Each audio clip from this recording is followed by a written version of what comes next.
अशहदु अन्ना मुहम्मदुर रसूलुल्लाह।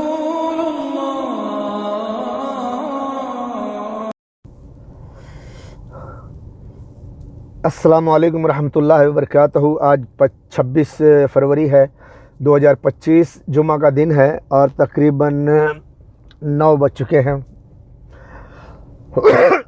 तो मेरे दोस्तों, पिछली 2 वीडियो में मैंने बताया कि मैं जो हर साल वेकेशन में जाता हूं, तो मैं एक शांति यात्रा के नाम पर अपनी सवारी पर सवार होकर मैं निकलता हूं घर से, और मुंबई शहर के माहिम एरिया से लेकर, माहिम पराटाई से लेकर के मैं शिवसेना भवन LG रोड से निकलता हूं।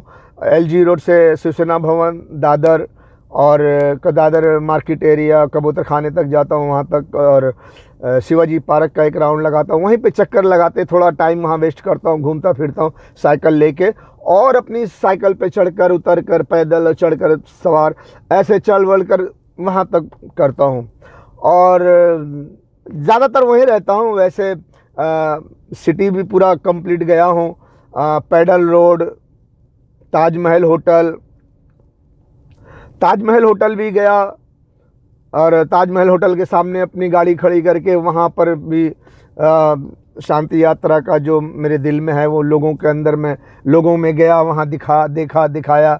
कुछ लोग ने सवाल किया, उनके जवाब दिए, और वगैरह वगैरह। यानी कि मैं ये अपने साइकिल में आपको दिखा दूंगा, आप इलाका देखकर समझ जाएंगे कि कहाँ कहाँ मैं गया हूँ। तो मुंबई शहर में और लाल बाग में भी जाकर आया हूँ। लाल बाग, मदनपुरा, भिंडी बाज़ार, नल बाज़ार, यहाँ से पूरा घूम फिर के मैं आया हूँ। लेकिन ज़्यादातर जो है मैं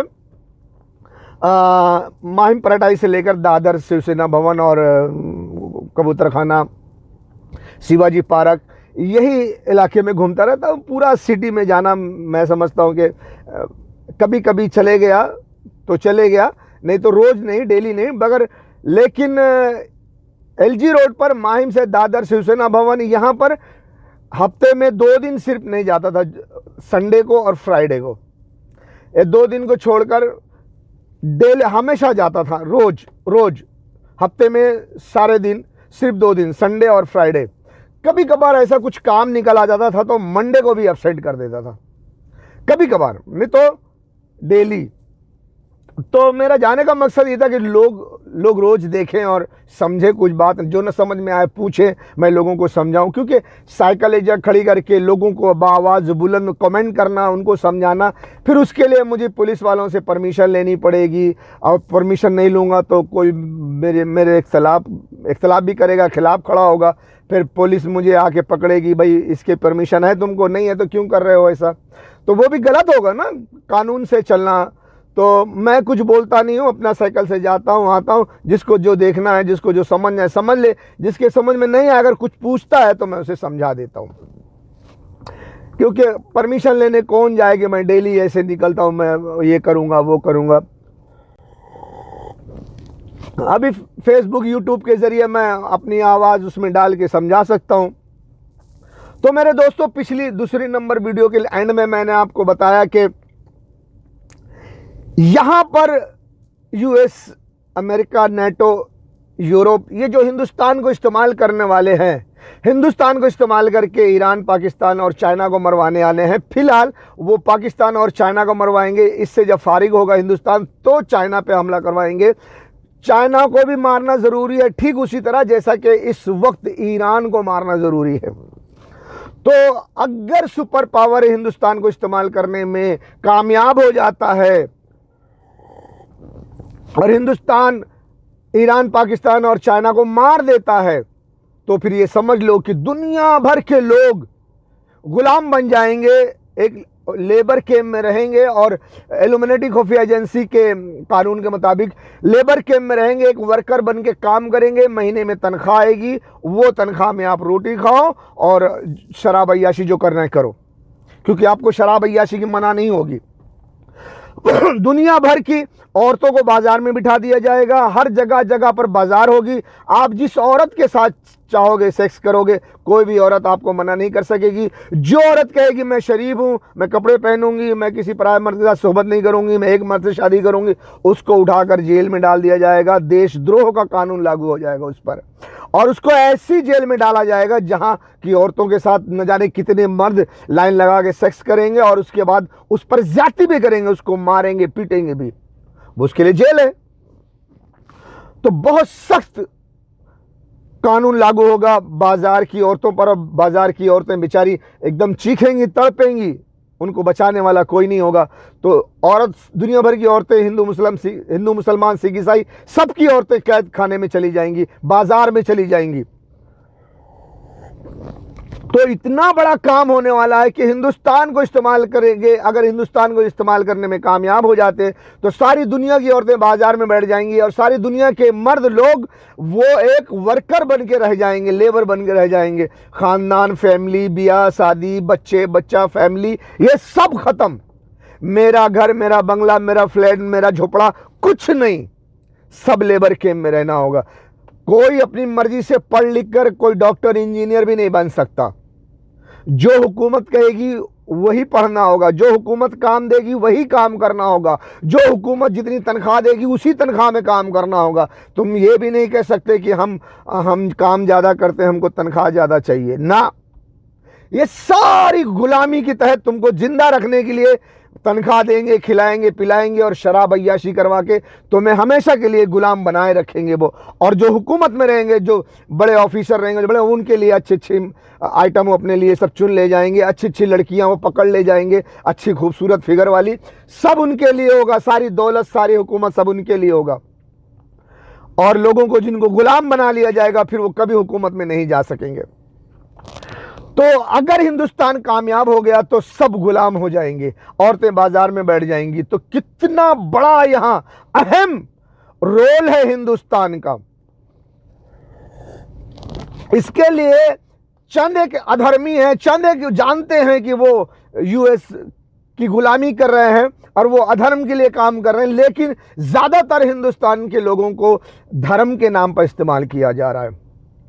इसीलिए अभी जो प्रोपेगेंडा होगा वो उन्होंने प्लान कर लिया है। प्लान के मुताबिक अभी वो वक्फ की ज़मीन छीनने की कोशिश करेंगे, इस पे ड्रामाबाजी करेंगे। इसमें बहुत सारे ड्रामे होंगे दिखावे के लिए, ताकि हिंदू मुसलमान का मामला गर्म रहे।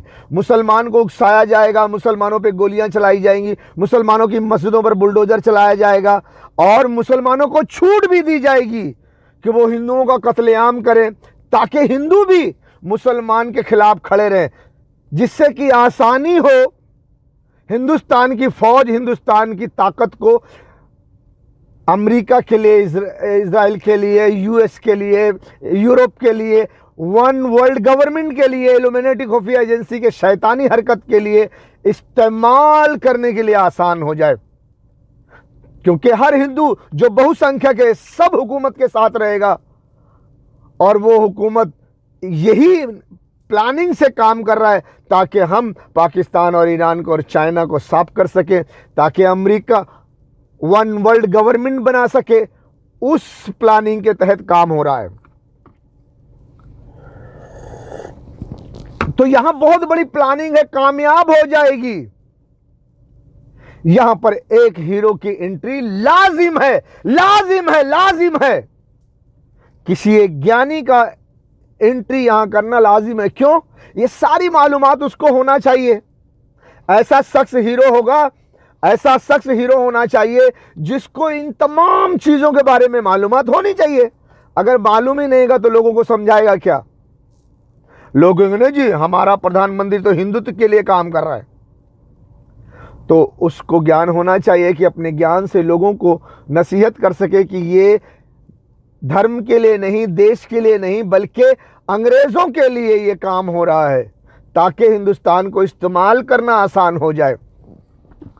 तो जैसा भी है, अगरचे कोई हीरो यहां एंट्री करता है, वो कामयाब हो जाता है, तो वो हीरो बचा सकता है ईरान को और पाकिस्तान को और चाइना को। यदि कोई हीरो यहां एंट्री करके ईरान, पाकिस्तान, चाइना को बचा सकता है,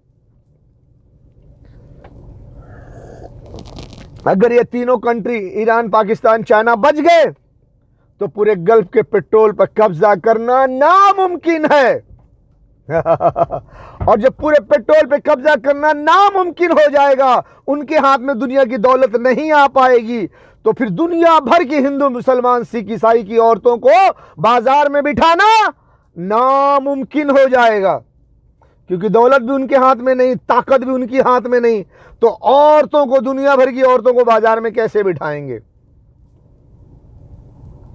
बात समझ में आई? तो यहां पर एक हीरो की एंट्री लाजिम है। तमाम लोगों को अपने अपने दिमाग को ठंडा करके रखना चाहिए और ध्यान में जमा के रखना चाहिए कि जो भी हीरो है, आप उस हीरो का साथ देंगे या नहीं देंगे। आप औरतों को बाजार में बिठाना चाहते हो, सारी दुनिया के लोगों को गुलाम बनाना चाहते हो, सारी दुनिया के हिंदू, मुसलमान, सिख, ईसाई औरतों को बाजार में बिठाना चाहते हो, तो फिर आप उस हीरो के खिलाफ खड़े रहना। अगर आप चाहते हो फैमिली, मियां बीवी, प्यार मोहब्बत, खुशहाल जिंदगी, अपनी मर्जी से जिंदगी जीना, किसी को डॉक्टरी बनना है डॉक्टर बने, किसी को इंजीनियर बनना है इंजीनियर बने, किसी को अपनी शादीशुदा जिंदगी में खुश रहना है, शादी करके खुशहाल जिंदगी गुजारे, अगर ये सब अच्छी जिंदगी जीना है तो फिर जो हीरो खड़ा होगा उसका साथ देना पड़ेगा, उसके साथ खड़ा होना पड़ेगा। तो उसके लिए तुम्हें ये एहसास होगा कि आखिर हीरो होगा कौन, आखिर वो हीरो होगा कौन, किसको इतना ज्ञान होगा, कौन ज्ञानी है। तो ये जानने के लिए आप थोड़ा सा YouTube पर सर्च करो। हिंदुस्तान में 3 शख्स का जिक्र है। एक तो हिंदू धर्म के किताब के अनुसार, किताब के मुताबिक काल्की अवतार, नंबर 1 काल्की अवतार, नंबर 1 काल्की अवतार, जिसका पोस्टर मेरी साइकिल में मौजूद है, आप देखो। YouTube पर बहुत सारी बातें, जब काली का प्रभाव अपने उरूज पे होगा तो काल्की जी का अवतार होगा। इस वक्त दुनिया की ताकत औरतों को, दुनिया भर की दौलत पर, दुनिया के मुल्कों पर कब्जा करके औरतों को बाजार में बिठाना चाहते हैं। यहां पर काली का प्रभाव बहुत अहंकारी हो चुका है। लोगों के, गरीबों के घरों पर बुलडोजर चला करके, एक हार के हार दूर तक लोगों के घरों को गिरा करके, बुलडोज करके उनकी जिंदगी बर्बाद कर दे रहे हैं ये बुलडोजर बाबा, आपके अधर्मी नेता हिंदुस्तान के। तो यहां पर एक ज्ञानी, ताकतवर, जो काल्की अवतार है, हिंदू धर्म के मुताबिक या तो काल्की अवतार को आना चाहिए। हिंदुस्तान में पेशन गोई है कि जब धर्म खतरे में पड़ेगा, जब जुल्म सितम बढ़ जाएगा, काली अपने अहंकार में की हद को पहुंचेगा, जब जालिमों का जुल्म सितम अपने उरूज पे पहुंचेगा, तब काल्की जी का अवतार होगा। वो घोर कलयुग होगा तो काल्की जी का अवतार होगा। मैं समझता हूं कि यही घोर कलयुग है और इसी में काल्की अवतार हो सकता है। नंबर 1, लोगों का घर पे बुलडोजर ना चले बचाने के लिए, अधर्मी दुनिया भर में कामयाब ना हो रोकने के लिए, सारी दुनिया गुलाम ना हो जाए उनको रोकने के लिए, सारी औरतें दुनिया भर की बाजार में ना बैठ जाएं उनकी हिफाजत करने के लिए काल्की अवतार आ सकते हैं। नंबर 1। नंबर 2, हिंदुस्तान में एक पेशन गोई ये भी है, हिंदुस्तान के शायद मथुरा के रहने वाले हैं जय गुरुदेव महाराज।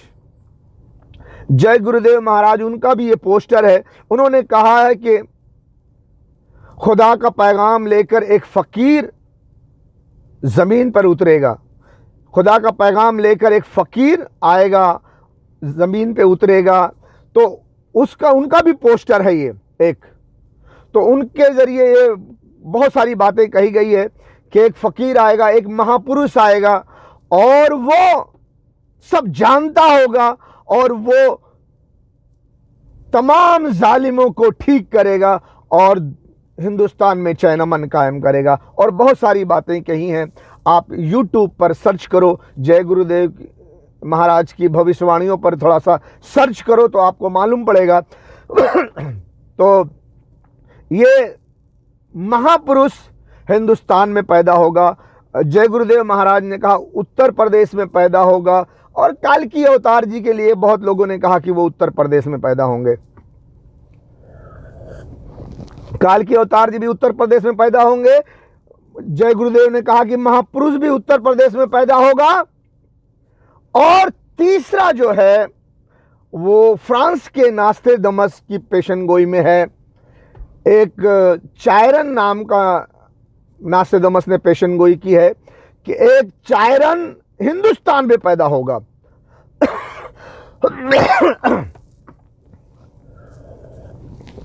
एक चायरन हिंदुस्तान में पैदा होगा, और वो उस जगह पैदा होगा जहां पर 3 तरफ से पानी से घिरा होगा। और 3 तरफ से पानी से घिरा होगा।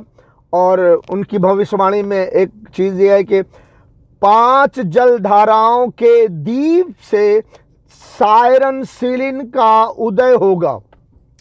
5 जलधारा, जलधारा यहां जल पानी को कहते हैं, धारा कहते हैं बहते हुए पानी को, बहता हुए को धारा कहते हैं। 5 जलधारा के द्वीप से सायरन सिलिन का उदय होगा।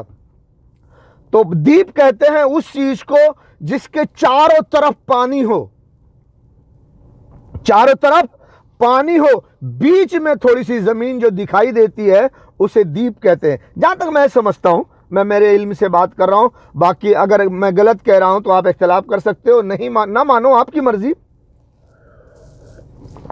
5 जलधारा के द्वीप से सायरन सिलिन का उदय होगा। तो 5 जलधारा चारों तरफ से बहेगी, चारों तरफ से जो पानी होगा वो 5 जलधारा होगा, उसके बीच में थोड़ी सी जगह होगी जहां पर चायरन सिलिन पैदा होगा। तो यहां पर यह नहीं कहा गया है कि कोई नामचीन नामवर दरिया होगी जो बहती दरिया होगी, जैसे गंगा, जमुना, और जो पंजाब में 5 नदी है। बहुत सारे लोग पंजाब की 5 नदी का जिक्र करते हैं कि वो 5 नदी है। जहां पर 5 नदी बह रही है वहां पर सायरन सिलिन पैदा होगा, ऐसा भविष्यवाणी नहीं है, ऐसा प्रिडिक्शन नास्टेडमस की नहीं है। नास्टेडमस की भविष्यवाणी है कि 5 जलधाराओं के द्वीप से सायरन सिलिन का उदय होगा। ये सायरन का एक जो उनके एक YouTube के जरिए मैंने लिया है, वो आपको हिंदी में ये दे रहा हूं, मैं इमेज दिखा दे रहा हूं, ये देख लो। बहुत सारे लोग वैसा भी वो भी दिखा रहा हूं कि जो 5 नदियां बहती हैं तो उसको भी कहते हैं कि वहां जो पैदा होगा।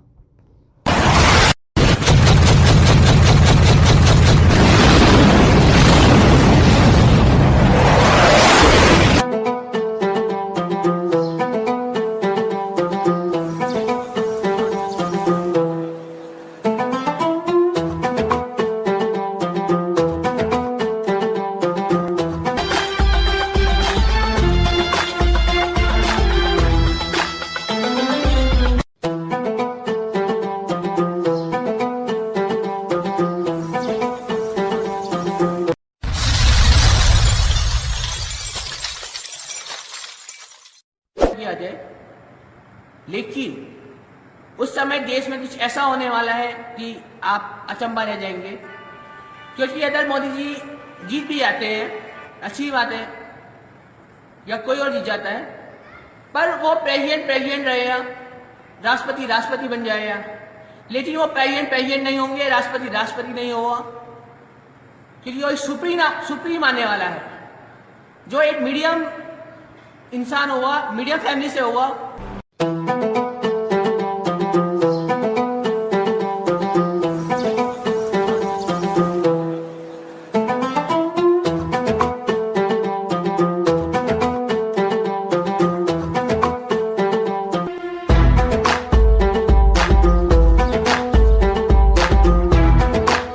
सबसे पहले नास्टेडमस की भविष्यवाणी के बारे में हम जानेंगे। नास्टेडमस ने कहा है कि वो ग्रेट सायरन एक ऐसा देश जिसका नाम सागर से होगा, तो जाहिर सी बात है कि पूरे विश्व में एक हिंदुस्तानी एक ऐसा देश है जो सागर के नाम से है, जैसे कि हिंद महासागर। तो ये भारत के लिए उन्होंने बोला है कि भारत में पैदा होगा वो ग्रेट सायरन, वो ऐसे स्थान में पैदा होगा जहां पे 5 दरिया बहती होंगी। तो आपको हम बताना चाहेंगे कि सिर्फ भारत में एक पंजाब एक राज्य है जहां पे 5 नदियां बहती हैं।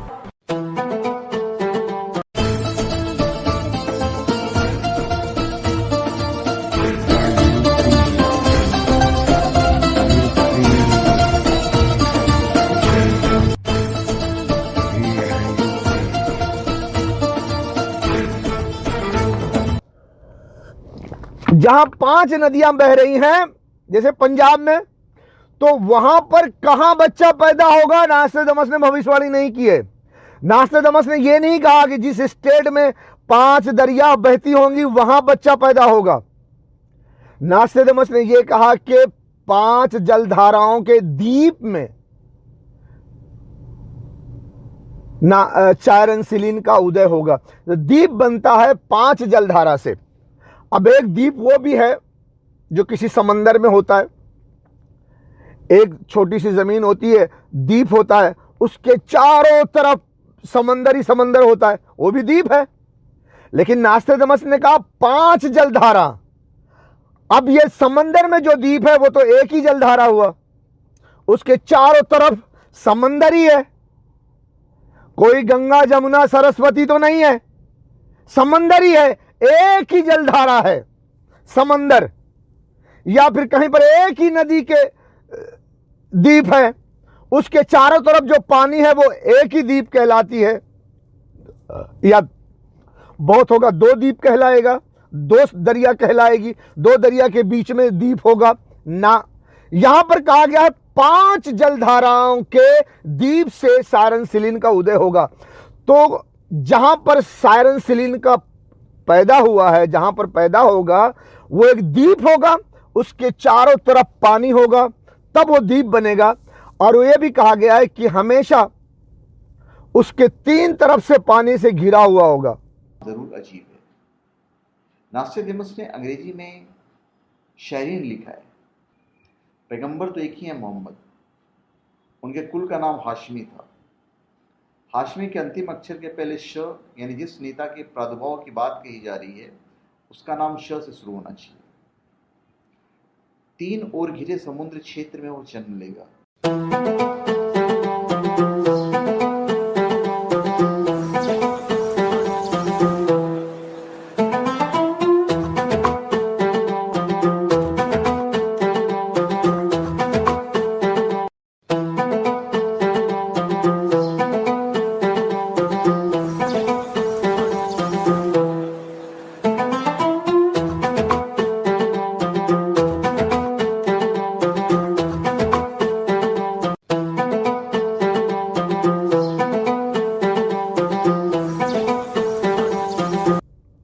तीन तरफ से पानी से घिरा हुआ है, तो वो 3 तरफ से पानी से तो घिरा हुआ है, लेकिन वो फिर जब तीनों तरफ से 5 जलधारा का पानी एकत्रित होता है, 5 जलधारा जब एक होता है तब जाके चारों तरफ पानी आता है और वो बीच में एक द्वीप बनता है, तो वहां सायरन पैदा होता है। तो वो दुरुस्त हो सकता है, क्योंकि एक तो 3 तरफ से पानी से घिरा हुआ है, फिर जब 5 जलधारा में उबाल आता है, पानी से चारों तरफ से घिर जाता है, तो वो 5 जलधाराओं का द्वीप बनता है। तो उस द्वीप पर, ऐसे द्वीप पर सायरन सिलीन की पैदाइश हुई है।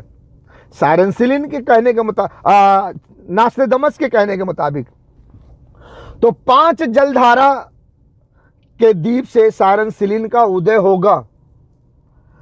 तो यहां पर 5 जलधारा, यहां पर यह नहीं कहा गया कि 5 समंदर, 5 बड़ी बड़ी नदियां, 5 बड़े बड़े तालाब, 5 बड़े बड़े पानी के सैलाब आने वाले बड़ी बड़ी नदियां, बड़ी बड़ी दरियाएं, बड़े बड़े समंदर नहीं। 5 जलधारा, बहता हुआ पानी जिसका 5 नाम होगा, 5 जलधाराओं के द्वीप में सायरन सलील का उदय होगा। तो ये 5 जलधाराओं के द्वीप जो है, अब मैं अगले वीडियो में आपको बताता हूँ, वीडियो नंबर 4 में इसका थोड़ा सा अच्छे से समझा दूँ ताकि इसे समझ जाओ। क्योंकि ईरान पर डायरेक्ट अमेरिका इजराइल हमला नहीं कर सकते। अगर वो करते हैं डायरेक्ट ईरान पर हमला, तो ईरान पहली फुर्सत में इजराइल का नामो निशान मिटा देगा। इतनी मिसाइल्स उसके पास, इतने हथियार हैं, और वो इजराइल भी जानता है, अमेरिका भी जानता है, ब्रिटेन फ्रांस सभी जानते हैं, ऑस्ट्रेलिया भी जानता है। इसीलिए डायरेक्ट ईरान पर हमला कोई नहीं करेगा। क्यों? इजराइल खत्म हो जाएगा, इजराइल को सेफ करना है। इसलिए ईरान को हिंदुस्तान से मारा जाए, हिंदुस्तान को इस्तेमाल करके ईरान को मारा जाए, ताकि ईरान अगर कोई जवाबी कार्रवाई करे तो वो हिंदुस्तान में करे, इजराइल सेफ रहे। इसीलिए ईरान को मारने के लिए हिंदुस्तान को चुना गया है। बेगैरत हुक्मरानों, इन लाशों को, गोश्त के टुकड़ों को देखकर तुम्हें गैरत क्यों नहीं आती? तुम कैसे सोते हो? तुम कैसे पीते हो? तुम कैसे खाते हो? तुम कैसे जिंदगी गुजारते हो? ए बेगैरतों, ए जर्देलों, ए हुक्मरानों, तुम कब जागोगे? कब जागोगे? ए बेगैरत हुक्मरानों, इन लाशों को, गोश्त के टुकड़ों को देखकर तुम्हें गैरत क्यों नहीं आती? तुम कैसे सोते हो? तुम कैसे पीते हो? तुम कैसे खाते हो? तुम कैसे जिंदगी गुजारते हो? ए बेगैरतों, ए जर्देलों, ए हुक्मरानों, तुम कब जागोगे? कब जागोगे? वो बेचारे फरियाद कर रहे हैं, बुला रहे हैं तुम्हें। कोई हाफिज कुरान आर्मी चीफ साहब, रसूलुल्लाह की उम्मत कट रही है, लोग उनके आज़ा के टुकड़े चादर में समेट रहे हैं। तुम अपने एटम बम और मिसाइलों के साथ तमाशा देख रहे हो। हमसे बर्दाश्त नहीं हो सकता, हम ये नहीं देख सकते, हम ये बर्दाश्त नहीं कर सकते। जुर्रत करो,